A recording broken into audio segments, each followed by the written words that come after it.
Кризата со коронавирусот го стави на тест еден од основните столбови на кои што почива Европската Унија, принципот на солидарноста. Откако се појави информации дека помошта од Брисел за едно од најпогодените земји Италија е недоволна и ненавремена.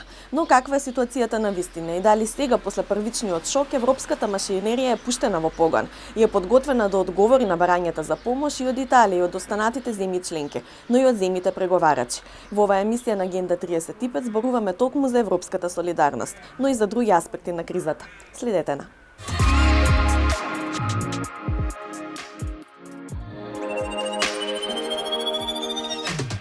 Во Агенда 35 ке гледате: не само здравието, коронавирусот ги напаѓа и европските вредности. Европската солидарност е прва на удар. Падот на економијата ќе биде најдраматичен во вториот квартал годинава, прогнозираат експертите. Анализа на економските потреси што се очекуваат. Интервју со професорката Катарина Колозова. Следете. Силни критики беа упатени кон Брисел дека Унијата го напушта основното начело, она на солидарноста, после бавната реакција на одговор за помош за справување со коронавирусот кон пружената рака од страна на најпогодената земја членка Италија. Медиумите беа преполни со текстови во кои се забележува на Европската Унија дека заглавена во дебелите институционални ѕидови и бирократски процедури, задосни сериозно да ја помогне на Италија и на останатите држави. Паралелно со овие критики, следуваа информации за тоа, додека Брисел се мисли што да превземе. Официјална Москва веќе е на терен и ја стави ситуацијата под свое, пружајќи итно солидарна помош. Но сериозните анализи говорат дека вистината е малку поинаква од она што во секојдневието се пласира. Во маглата на разни информации и во седиштето на кризата, која за волја на вистината е ужасна катастрофа за Италија, има и тоа како простор за критика и кон Брисел и кон поединечните држави.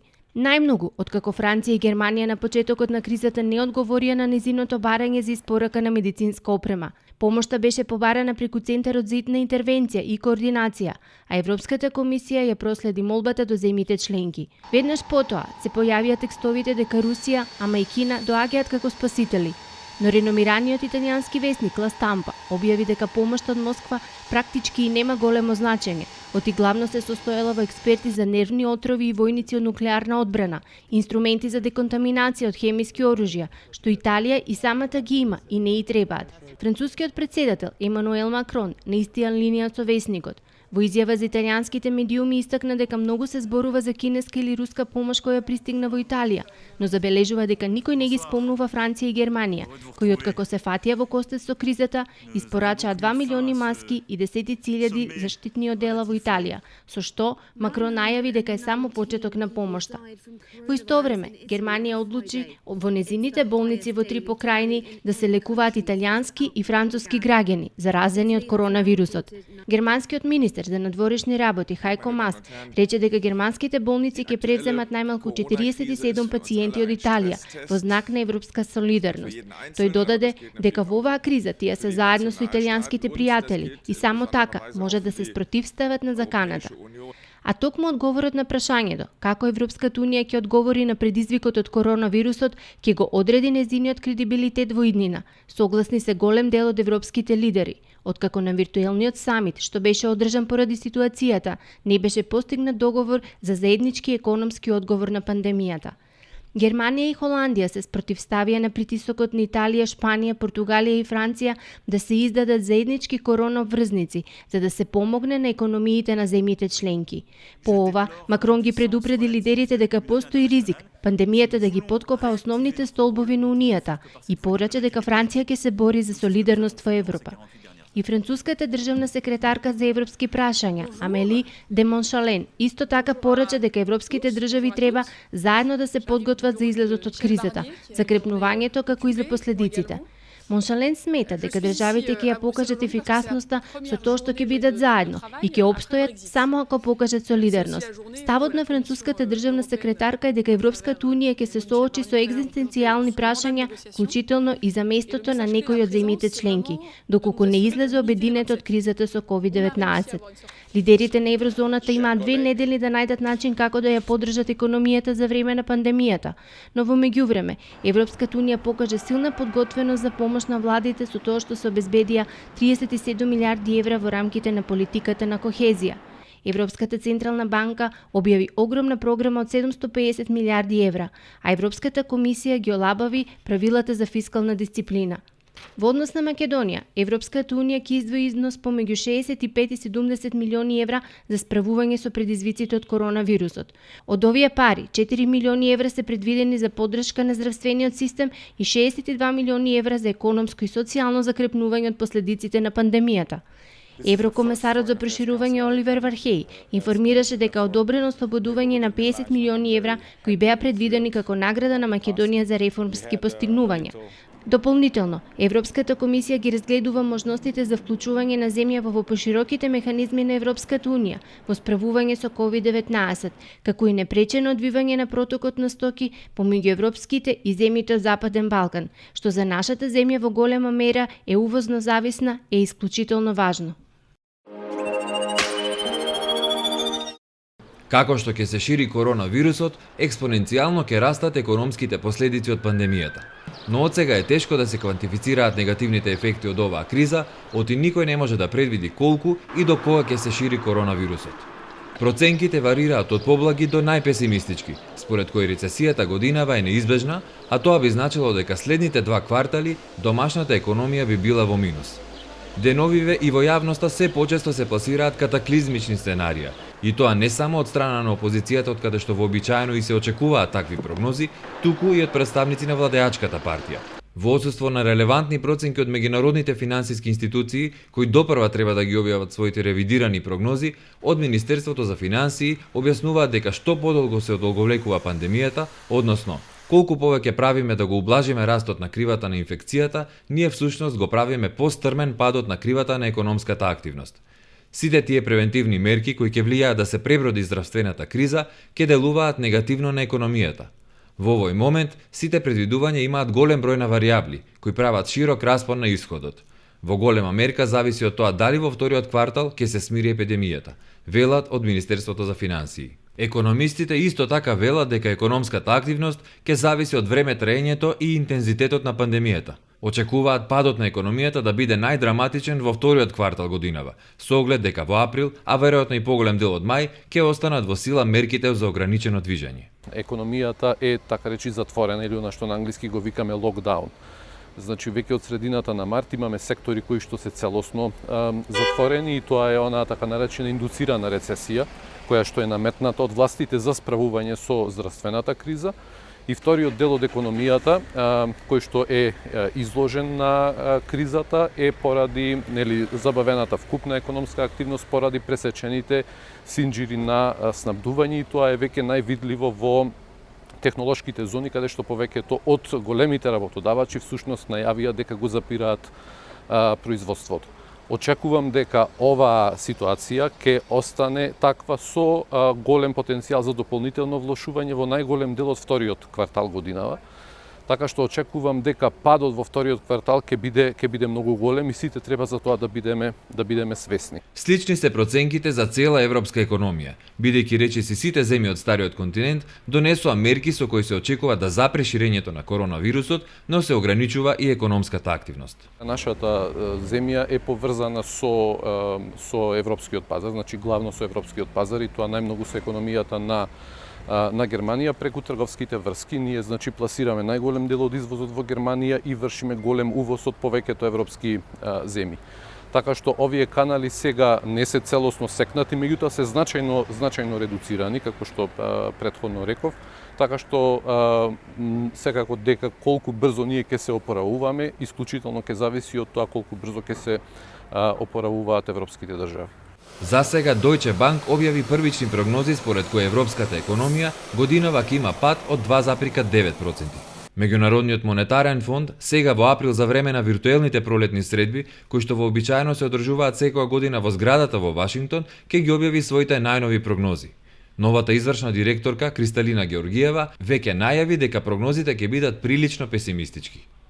For 2020 it is negative, a recession at least as bad as during the global financial crisis or worse. But we expect recovery in 2021. To get to it, it is paramount to prioritize containment and strengthen health systems everywhere.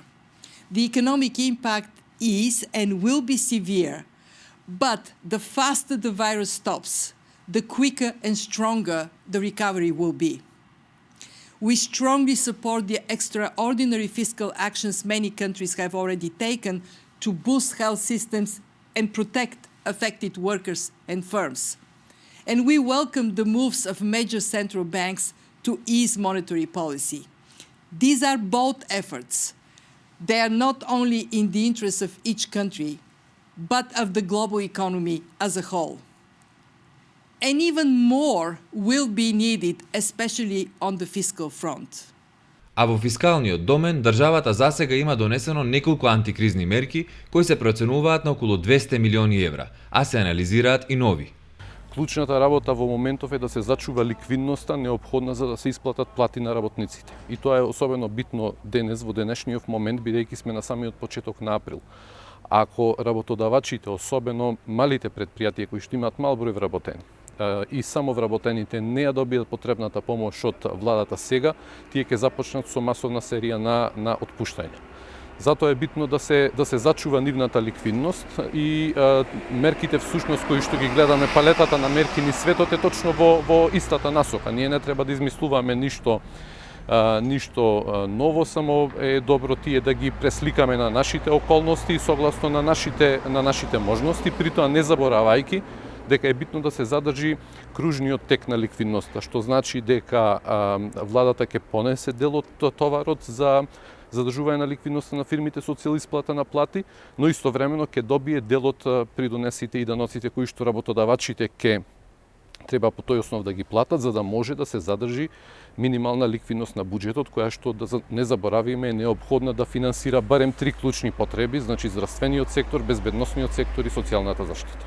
Централната банка исто така повлече потези во насока на олабавување на монетарната политика, а се очекува овој месец да излезе со своите најнови прогнози за економската активност годинава во време на пандемија. Господјо Колозова, ви благодарам што сте дел од нашата емисија во исклучително вонредни околности. Благодарам што ме поканивте. Оваа емисија посветуваме на еден од главните столбови на Европската Унија, тоа е принципот на солидарност, кој што е деновивен на тест, на сериозен тест, исправен пред сериозен предизвик. Има разни информации за тоа колку Брисел не успеа да се исправи пред кризата и да одговори на барањата за помош пред се од најпогодената земја членка Италија. Како вие гледате на овие дилеми? Најпрвен, сите сме свесни за тоа дека Европа е сепак заедница на нации и држави, дека одговорот на оваа закана првенствено беше национален и секоја земја нормално прво за својата нација, држава и за своите граници се погрижи. Во моментот во суштина многу европски не само принципи, туку не ни законски можности, законските можности се тука, но праксата ја нема, како слободното безвизно движење, да речеме Шенген не е во примена.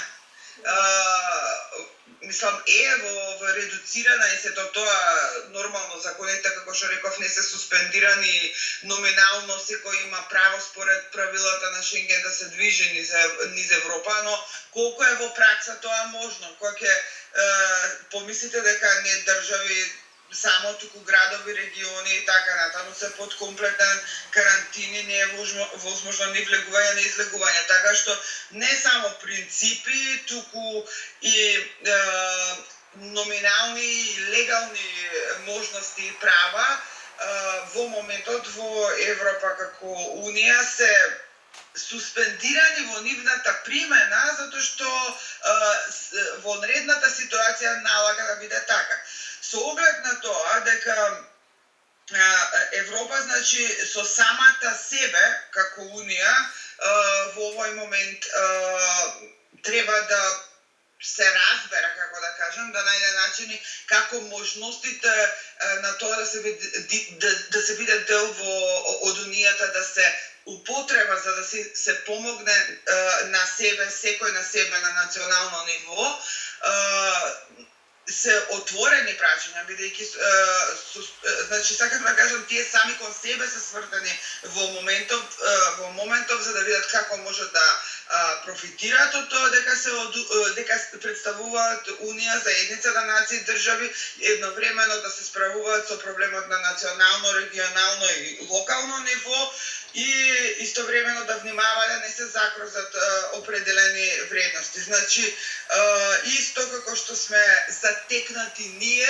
затекната и Европа. И заради тоа избрзани беа плукањата дека европската солидарност не се покажала на дело, дека Европа не реагирала доволно брзо во случајот на Италија и слично. Значи, секој се справуваше со себе на ниво на нација држава, но мислам дека сепак Италија профитира од тоа што е дел од ЕУ, автоматски профитира на некаков начин, со еден куп можности, инфраструктура, стандарди кои што се создадени до сега и така натаму, така што прашањето дали нациите држави што партиципираат во Унијата дополнително или Унијата или Комисијата и Унијата од Центарот во Брисел со некои специјални наменски пакети и мерки директно помага, е друго прашање. Сакам да кажам, фактот дека Италија е дел од ЕУ веќе и помага, посебните интервенции се друго прашање, но и тие какви и да се, колку и да се задоцнети, сепак стаса и во Италија.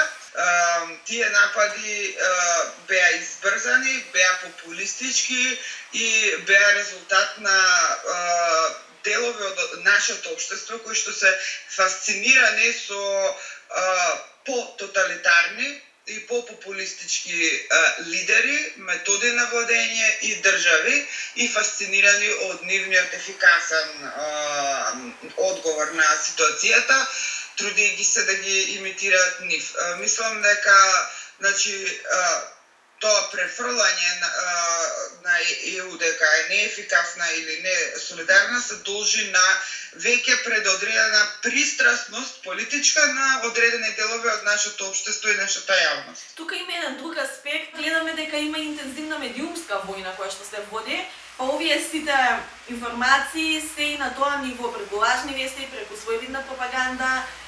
Имаше Карл Билт една забелешка дека кога ќе стигне помош од Русија има голема медиумска помпа. Забелешката се однесуваше на соседна Србија и на низиното раководство, меѓутоа кога стига помош од Европска Унија, дека тоа не е доволно презентирано по медиумите.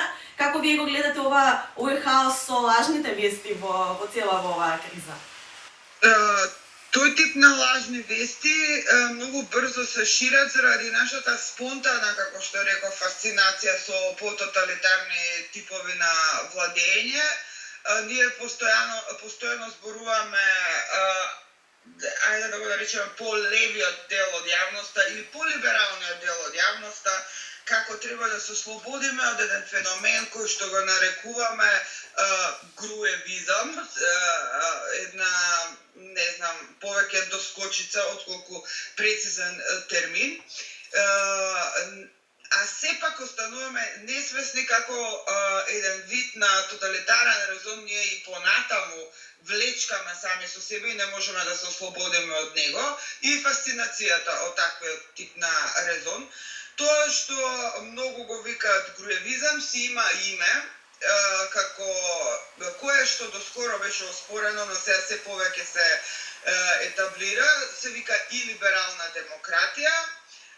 Виктор Орбан тој концепт на илиберална демократија го промовираше уште може да се рече пред 10 години, но на начин кој што остана незабележан.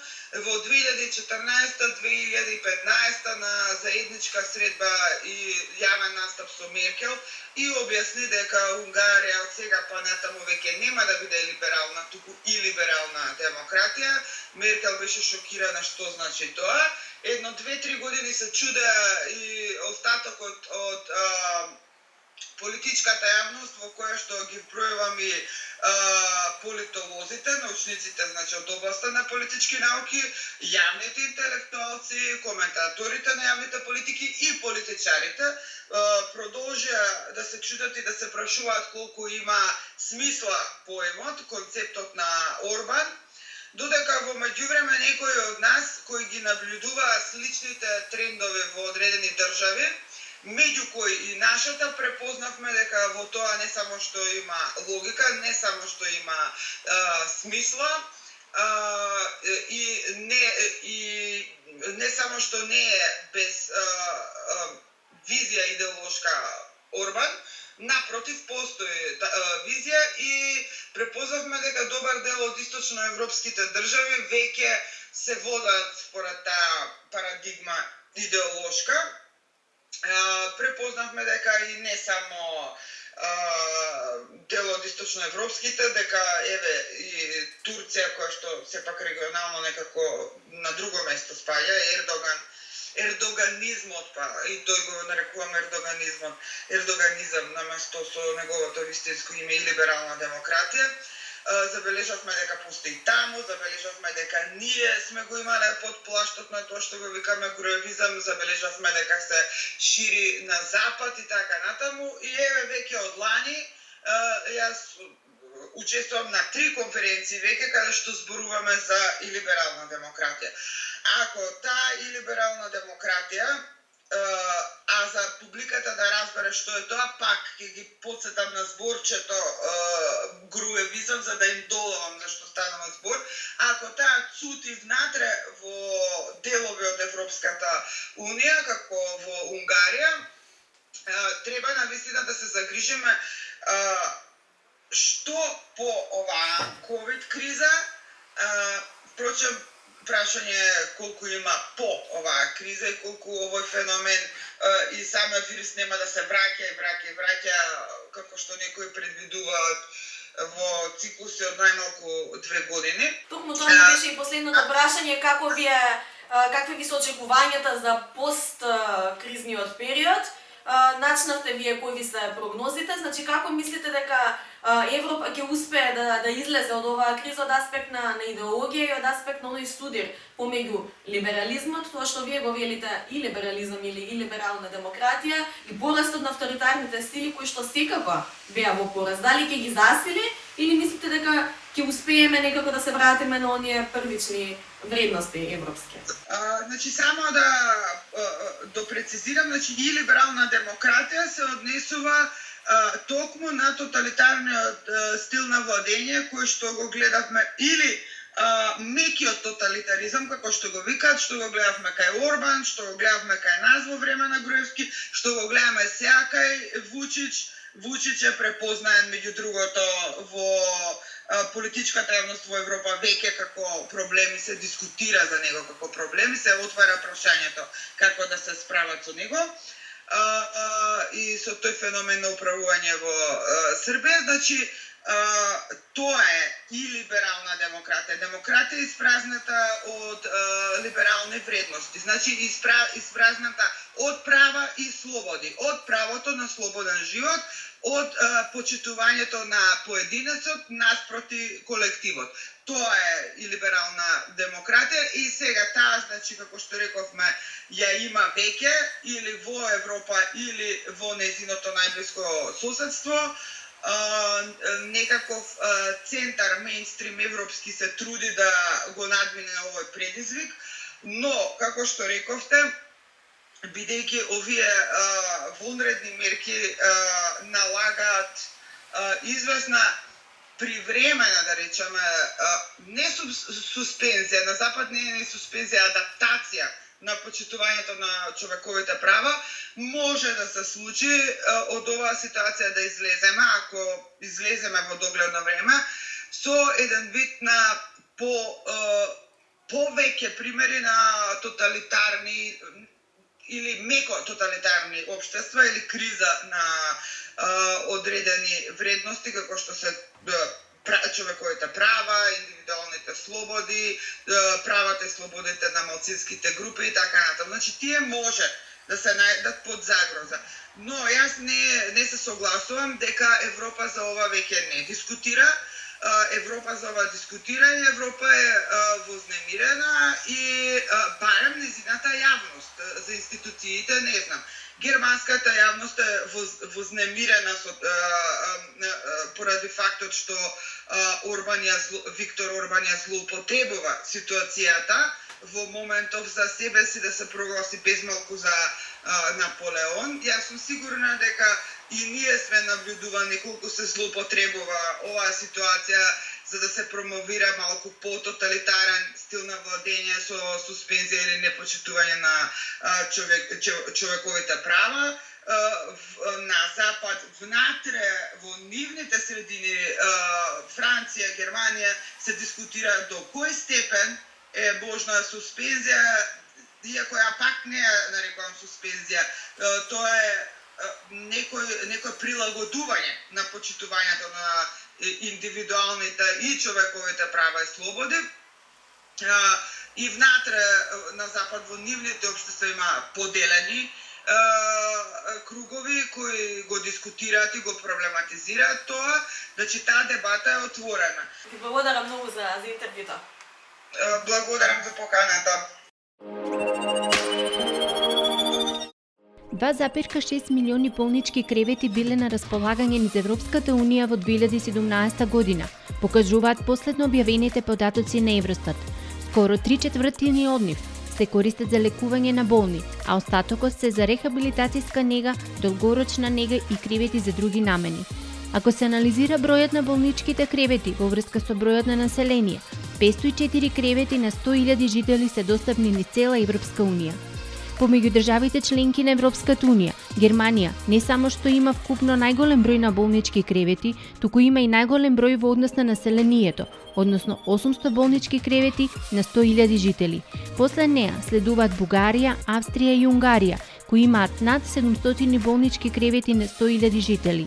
Шпанија, Ирска и Данска имаат најмал број на болнички кревети во однос на нивниот број на население, односно под 300 на 100.000 жители.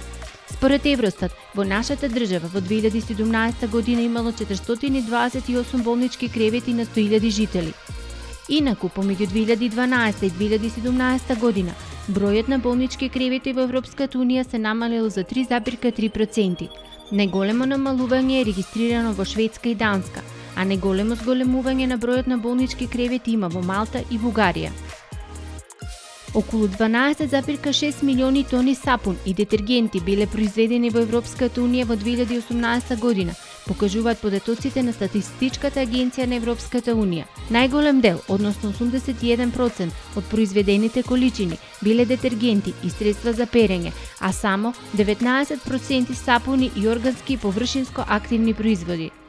Петте главни производители на сапун и детергенти помеѓу државите членки на Европската Унија се Италија, Германија, Шпанија, Франција и Полска. Овие држави заедно произведуваат 74% од детергентите и 85% од сапунот во Европската Унија во 2018 година. Инаку, Европската Унија е нето извозник на сапун и детергенти, односно во 2019 година извозот изнесува 3,2 милиони тони, додека увозот 1,3 милиони тони. И извозот и увозот се релативно стабилни споредени со 2018 година и бележат многу мал раст. Разгледано поединечно, Германија е најголемиот извозник надвор од Европската Унија, со удел од 25% во вкупниот извоз на сапуни и детергенти, а потоа следуваат Италија и Полска. 53% од граѓаните на Европската Унија во 2019 година пребарувале на интернет информации поврзани со здравје, односно пребарувале информации во врска со повреди, болести, исхрана и слично, покажува анкетата на Евростат за употреба на информатичко-комуникацијските технологии во домаќинствата и од страна на физичките лица. Споредено со 2018 година, регистриран е пораст од 2% поени, односно пораст од 19% поени во однос на 2009 година. Помеѓу лицата на возраст од 16 до 74 години, пребарувањето информации на интернет поврзани со здравје за приватни потреби е најпопуларно во Финска, каде 76% од интернет корисниците 3 месеци пред анкетата пребарувале на интернет теми поврзани со здравје. Следуваат Холандија со 74% и Кипар со 69%. Спротивно, најмал удел на лица на возраст од 16 до 74 години кои пребаруваат на интернет информации поврзани со здравје е регистриран во Бугарија, и тоа 30%, Романија 31% и Италија 35%. Во нашата држава, 45% од граѓаните на возраст од 16 до 74 години во 2019 година пребарувале на интернет информации поврзани со здравје.